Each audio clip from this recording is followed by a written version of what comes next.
They make us laugh and cry, smile and frown, rejoice and become crushed, stay up all night, and even put us to sleep. They are memorable and forgettable, serious and casual, powerful and weak. Words, defined as a unit of language, consisting of one or more spoken sounds or their written representation that functions as a principal carrier of meaning. Yes, words are that, and so much more. According to Yehuda Berg, former co-director of the Kabbalah Center, words are singularly the most powerful force available to humanity. We can choose to use this force constructively with words of encouragement, or destructively using words of despair. Words have energy and power with the ability to help, to heal, to hinder, to hurt, to harm, to humiliate, and to humble. In Jewish tradition, words are tangible. They're called dvarim, things. God created the world with words, and we too create with our words when we write and compose and tell stories. We elicit reactions and responses with our words. Words are powerful, and Proverbs reminds us the tongue has the power of life and death, and those who love it will eat its fruit. This understanding of the power of words stands in stark contrast to how we use words. Most of the time, our words are casual and informal without a lot of thought or planning. We spend more time choosing our clothing each day than we do the approximately 16,000 words we speak. On this day of days, we listen to the words spoken, consider those written in our prayer book, read from Torah. Today is the day to consider our words, those said and not said. We consider the possibility of our words and how they affect others and the world. The Tzafa'at HaRivash, an anthology of teaching attributed to the Baal Shem Tov, says that speech is the life force within you, and this vitality comes from God. When you speak good speech, your words ascend on high and soar the supernal speech. This, in turn, causes further vitality to flow downward to you. If, however, you say something negative, the life force will depart from you and you will not ascend, leaving you severely weakened. The anonymous author of the medieval Jewish text, the Orot Tzadikim, The Ways of Righteousness, instructs us, with the tongue, one can commit numerous great and mighty transgressions, but he reminds his readers, with the tongue, one can also perform limitless acts of virtue. What we say matters. The words we speak matter. Our words express who we are, where we come from, and how we're feeling. Imagine if we carried this consciousness with us into each new day, into every conversation. Gary Chapman, in his book, Love is a Way of Life, uses the vivid metaphor for words as being either bullets or seeds. If we use our words as bullets with a feeling of superiority or condemnation, we're not going to be able to restore a relationship to love. If we use our words as seeds with a feeling of supportedness and sincere goodwill, we can rebuild a relationship in positive and life-affirming ways. Yes, each word, a bullet or a seed, even when it doesn't feel like that. The casual conversations we have in our homes, are we firing bullets or planting seeds? The meetings we attend at work, are we firing bullets or planting seeds? The gatherings with friends and others in the community, are we firing bullets or planting seeds? And if we answer neither, then we're not paying attention. Last night and today, firing bullets or planting seeds? When we were rushing, trying to get out of the house, when we felt impatient and already hungry on our way into services, when focused on the intention of this day, when entering and greeted by those who stood at our holy place doors, bullets or seeds, we choose each time. Of course, we don't walk around considering and planning each and every word that comes out of our mouths. That's just not how it works. It all seems to flow together. And so I'm asking you, on this day of days, this day of atonement, of at-one-ment, this day of bringing together the people we are with how we want to be and can be, how's that working for you? Does it work when we say unkind things that feel like bullets to others? Does it work when we talk about others behind their backs and say nasty things and poke holes in who they are or how they behave? Does it work when the sarcastic comment or the attempt to be funny wounds those we claim to hold dear? The Chafetz Chaim, an influential rabbi of the Musar movement, taught us that when people are preparing a telegram, notice how carefully they consider each word before they put it down. That's how careful we must be when we speak. Imagine bringing more intentionality to our words. Imagine really thinking about what we are going to say before it's uttered out loud. Imagine what it could feel like to really say that which we intend to say after it's been thought about, crafted, and only then articulated. Imagine how that thoughtfulness can impact our relationships and help us to come closer to being the people we most want to be and yearn to be. Yes, being mindful about our words is about how we treat others and how our words impact others, but it is also about how our words change and shape us. In his book on Jewish values, Rabbi Joseph Telushkin asks, can you go for 24 hours without saying anything unkind about or to anyone? He explains that when he challenges audiences to try this, invariably some people nervously laugh.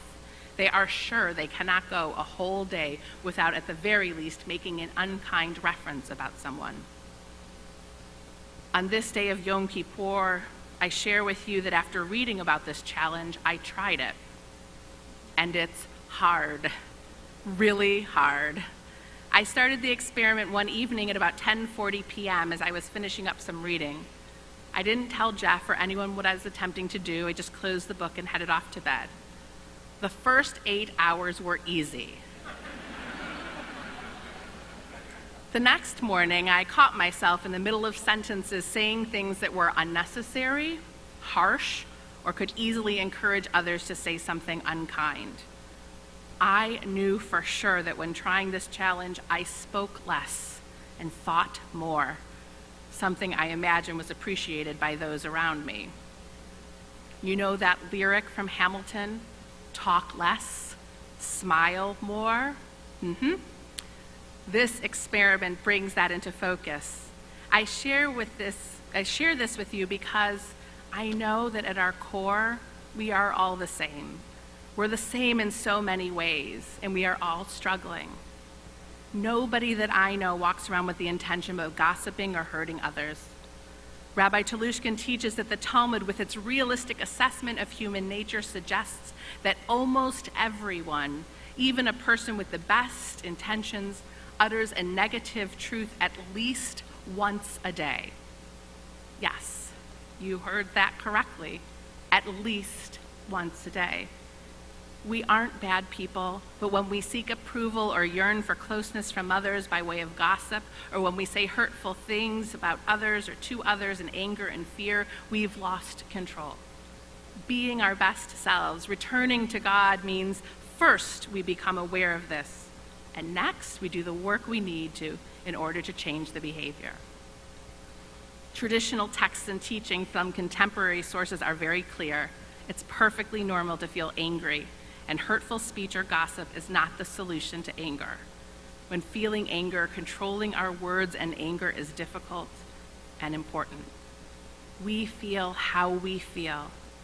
It's what we do when experiencing those emotions that best determine who we are. In the Mishnah Torah, Maimonides wrote about the need to control our temper and that a person should not become so indifferent to what others do that he becomes like a corpse, totally incapable of feelings. Maimonides proposes an emotional golden mean. A person should display anger only when the matter is serious enough to warrant it in order to prevent the matter from recurring. Maimonides was well acquainted with Aristotle, who taught it is a slavish nature that will submit to being insulted or let friends be insulted unresistingly. A person is praised who is angry for the right reasons, with the right people, and also in the right way, at the right time, and for the right length of time. In Aristotle's time, in Maimonides' time, and in our time, expressing our anger, sadness, disappointment, and fears proportionally and directly with the person who has in some way offended or hurt us is the only way forward if we strive to be the best we can be. The fact that for millennia humans have been writing and teaching about this truth reminds us that the struggle is neither new nor unique to us. And like those who came before us, we yearn to be and do better. One of my favorite teachings that I came across when preparing for this sermon comes from Rabbi Harold Kushner in his book, When All You've Ever Wanted Isn't Enough.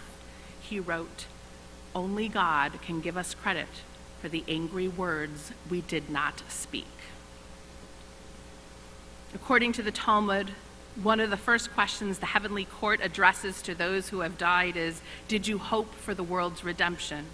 In other words, did you work towards leaving the world a better place than you found it?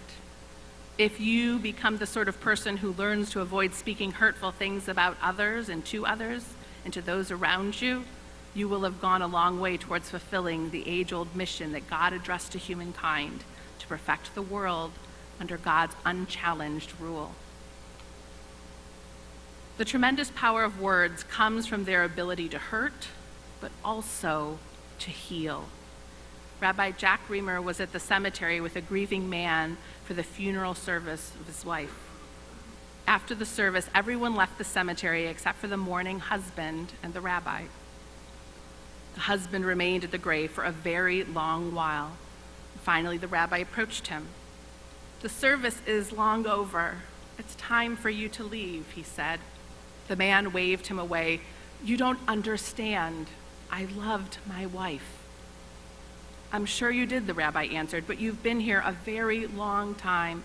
I think it's best. You should go now." And the husband said, You don't understand. I loved my wife." Once more, the rabbi urged him to leave. The man said, "But you don't understand. I loved my wife, and once I almost told her." The words, "I love you," "Thank you," "How are you," "What do you need," and "I'm sorry" convey love, gratitude, caring, and compassion. They have the power to heal and nurture those to whom we express them. When we withhold these powerful words, we cause distance in our relationships and are potentially left with sadness and everlasting regret. I recently heard an interview that Oprah Winfrey had with Gary Zukov, American spiritual teacher and author, and when asked if he had a daily routine, he replied he did and reported that each morning he expresses gratitude for waking up and then tells his wife that he loves her. When Oprah asked why he told his wife he loves her every morning, Gary replied that he grew up in a family without a lot of affection, and he didn't want that to be the case in his marriage. I wonder how many of us verbally express our love every day to our dearest ones. Do we say the words, "I love you," to our spouse, our children, siblings, our parents? For most of us, being human means we take for granted all that is ours, our health, the creature comforts in our lives, our material possessions, our jobs, and the people who we share our lives with. Let us decide on this day that we will no longer take for granted the love in our life, that we will express that love with words, strengthening our relationships, healing hurts. Let us decide on this day that words of gratitude and appreciation will pour forth from our mouths more generously. Let us decide on this day that "How are you" and "What do you need" will be words we speak more regularly. Let us decide on this day that "I'm sorry" will come faster to our lips when we have offended. Rabbi Telushkin reminds us that what others need from us on an ongoing basis is to know that they're cared for, that their good deeds inspire gratitude, and that others love them. It's that simple. And just because they hear such sentiments on Monday doesn't mean they don't need to hear them again on Tuesday. It's the primary reason why words that heal and inspire must be said again and again and again. Ruvain Kimmelman once said, whether or not you've properly fulfilled the commandment to love your neighbor as yourself is not proven by your feeling that you have done so, but by your neighbor's feeling that you love him or her. On this Yom Kippur, let us vow that the words said and not said are those more thoughtfully and conscientiously decided. Help us and guide us, a source of life, to be more deliberate with our speech, to use it for good and blessing, that we may return to you and to our best selves in this new year. Amen.